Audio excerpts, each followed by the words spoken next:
gets to know you. Download NPR One from the App Store. I'm Marco Werman. Hello. As a perimeter drive, is that accessible to the public or is that closed? No, it's only for maintenance and stuff. Is it? Yeah. Okay, is there a point where I can just turn on up there? So just follow the cones down. Okay. Do like a little split, take a U-turn there. Okay, so this goes left and right? Well, it just kind of either go straight or left. So you Oh, okay. left. Why do they close? How come they close it down to the public? Because we're not open during, like right now is our off season, so we don't have anything open. So you just don't allow people just to drive around like they, like before, like when the park No, used to. only when the park's open, yeah. Really? Yeah, because we want to limit the traffic back there. So. I guess there were some problems with people stealing construction equipment in the past. That's another thing is we want people to stay away from those areas. Gotcha. I'll just make a U-turn then. All right, thanks. It really moved me because we didn't have a lot of Asian Americans documenting our own communities back then.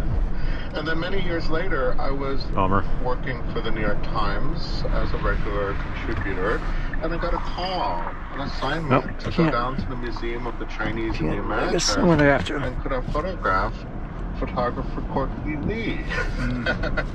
Wow. And so it was a pleasure to do so. I met him then for the first time, and many years of friendship and camaraderie since.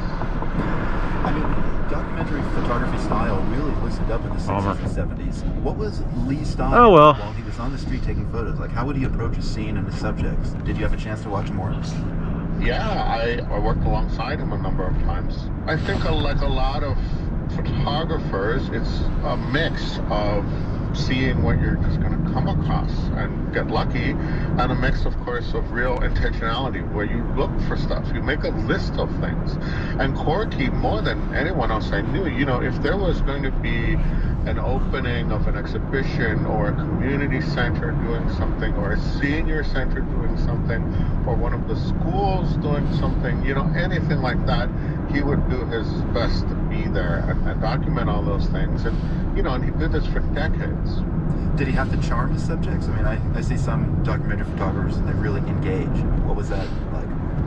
So interestingly enough, Corky did not speak Cantonese or Taishanese or any of the Chinese languages that well because he was born in America. He spoke English as his primary language. He understood Cantonese and Taishanese quite well.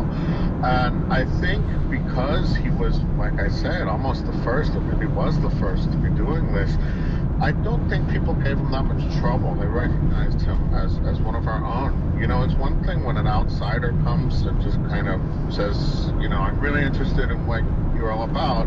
It's another thing entirely when it's someone who's born and bred in the community, even if they don't speak the language that well.